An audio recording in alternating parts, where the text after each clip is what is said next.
Bonjour tout le monde, on se retrouve aujourd'hui pour une vidéo un peu spéciale. Comme vous pouvez le constater, je ne suis pas dans mon environnement habituel parce que j'avais envie de vous parler de nature, de forêt, d'arbres, un peu de tout ça. Allez, on y va.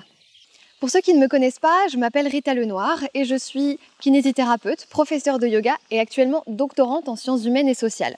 Et en lisant des articles, j'ai vu qu'il y avait pas mal d'informations sur les bénéfices de sortir se balader en forêt et les effets sur notre santé, donc j'ai décidé de vous faire un petit condensé de tout ça. Personnellement, j'adore sortir me balader. C'est même quelque chose de vital pour moi. Si je sors pas au moins une fois par jour, j'ai cette sensation d'être un petit peu oppressée. Mais j'avais pas vraiment d'explication sur le pourquoi, du comment. Est-ce que c'est le fait de marcher, de faire une activité physique, ou est-ce que tout ça, ça a un réel impact physiologique sur notre corps?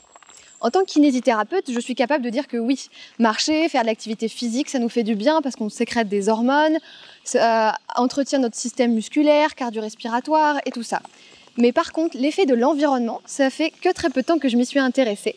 Donc, je vais venir vous expliquer tout ça en détail. Allez, suivez-moi. Ça sent plutôt bon en forêt, vous ne trouvez pas? Eh bien, j'ai découvert grâce aux études menées par un chercheur japonais, le docteur King Lee, que les arbres sécrètent des petites molécules odorantes qu'on appelle des phytoncides. Et ces phytoncides sont là en fait pour protéger les arbres des bactéries et d'autres êtres nocifs. Mais quand nous, êtres humains, on les inhale, ça booste notre système immunitaire. On se met à sécréter plus de cellules et elles sont plus actives dans notre corps. Et d'autre part, d'un point de vue psychologique, ça jouerait aussi sur le stress et l'anxiété, ce qui explique pourquoi je me sens plutôt bien en forêt. Une autre explication qui pourrait permettre de comprendre pourquoi on se sent aussi en paix dans la forêt ou dans la nature en général, c'est l'arrêt des ruminations de notre cerveau. Des études ont montré qu'on passait jusqu'à la moitié de notre temps à penser à autre chose que ce que l'on est en train de faire à l'instant présent, à ruminer, à cogiter et pas forcément les pensées les plus positives. Or, pour notre santé mentale, on a besoin de moments de pause, de moments où on se concentre uniquement sur l'instant présent. C'est un petit peu la base de ce qu'on appelle la méditation et apparemment la nature favoriserait cet état de méditation. Pourquoi ? D'une part parce que ça a quelque chose d'assez fascinant pour l'être humain, la nature, c'est notre milieu naturel et on se laisse facilement aller à contempler un paysage, à regarder des animaux.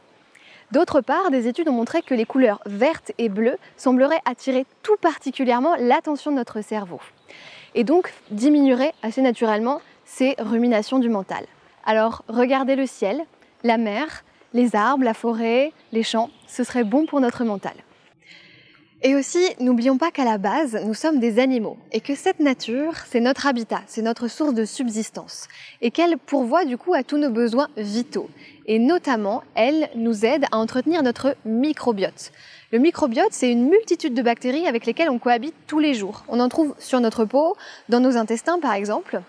Même si on a tendance à penser que les bactéries sont négatives parce qu'elles nous font tomber malades, il faut bien comprendre qu'il y en a des néfastes pour nous, mais aussi plein qui sont très bonnes pour notre santé. Et donc, on cohabite en fait tous les jours avec des milliards de bactéries dans tout notre corps, avec lesquelles on vit en symbiose. Or, il faut entretenir ce microbiote, et c'est pas en se lavant toute la journée au savon et en restant enfermé dans son appartement qu'on l'entretient. Donc, il faut sortir et avoir un réel contact physique avec la nature. Ne pas hésiter à toucher de la terre, des arbres. Bon, je vous dis pas forcément d'aller faire des câlins aux arbres, mais avoir un contact physique et ne pas avoir peur de tomber malade à cause de ça. Ni de laver systématiquement tous vos légumes jusqu'à ce qu'il n'y ait plus un morceau de terre. C'est pas néfaste pour votre santé, au contraire, ça entretient votre microbiote. En résumé, aller se promener en forêt, ça aide à booster votre système immunitaire en respirant les molécules sécrétées par les arbres.